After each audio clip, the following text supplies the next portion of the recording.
ഞാൻ ഇതിൽ പറയണത് കുറേ ഡാൻസും പാട്ടൊക്കെ കളിച്ച് കുറേ നമ്പറൊക്കെ അടിച്ച് പറയണത് ഞാനെപ്പോഴും രണ്ട് കാലിൽ നിൽക്കുന്നതാണ്. ഒരു കാല് അടിക്കാനും ഒരു കാല് എൻ്റെ നിലനിൽപ്പിനുള്ളതാണ്. ഇതിപ്പോൾ എൻ്റെ കാര്യങ്ങളാണ് പറയുന്നത്.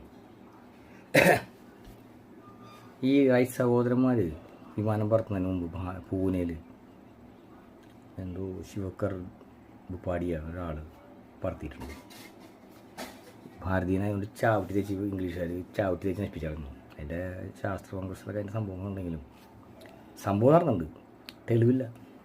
അപ്പം അതുകൊണ്ട് ഞാൻ ചെയ്യുന്ന കാര്യങ്ങൾക്ക് വ്യക്തമായ തെളിവ് വേണം. അതിന് യൂട്യൂബും പറഞ്ഞ് അങ്ങോട്ടേക്കിട്ട് ഞാൻ പറഞ്ഞുകൊണ്ടിരിക്കുന്നു. ക്ലബ് ഹൗസൊക്കെ ആയിട്ട് ചത്തുപോയെങ്കിൽ ആൾക്കാരെ അന്വേഷിച്ച് വരും.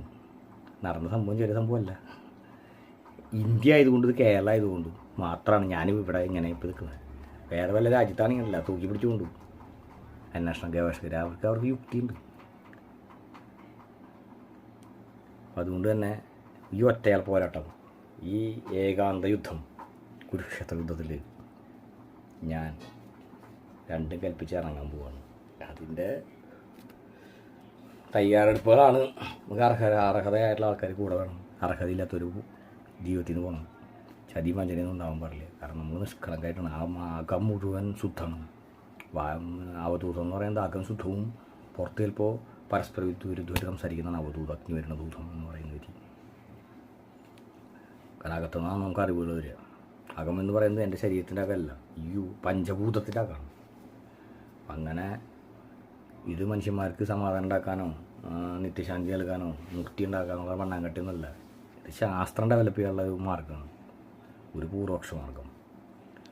ഈ മോഡേൺ സയൻസ് എന്ന് പറയുന്ന സാധനം അപ്പം ഉണ്ടാകുന്ന ശാസ്ത്രത്തെ ഡെവലപ്പ് ചെയ്യാനും പുതിയ പുതിയ ശാസ്ത്രങ്ങൾ ഒഴുകി വരുവാനുണ്ടാകും. അൺഐഡൻറ്റിഫൈഡ് നാച്ചുറൽ വേൾഡിനെ കുറിച്ചും അൺഐഡൻറ്റിഫൈഡ് നാച്ചുറൽ ലോസിനെ കുറിച്ചുള്ള ബ്രഹ്മസൂത്ര വിധി പ്രകാരമുള്ള തീവ്ര യുക്തി ചിന്തയും അന്വേഷണവുമാണ് പ്രാക്ടിക്കൽ തിയറിയൊക്കെ ആയിട്ട് കാണാം നമുക്ക്. എന്നാലും എനിക്കത് പറയാനുണ്ട്, അല്ല ചെയ്ത് കാണിക്കാനുണ്ട്, തെളിയിക്കാനുണ്ട്. എന്ന് എപ്പോഴൊന്നും അറിയില്ല. നമ്മളൊരു ഒഴുക്കിൻ്റെ കൂടെ പോകുന്ന ആളാണ്. ഇപ്പം ഞാൻ കഴിഞ്ഞ ഒരു 2022 മുതൽ നോക്കണ്ട, 2023, 24, 25 3 വർഷം.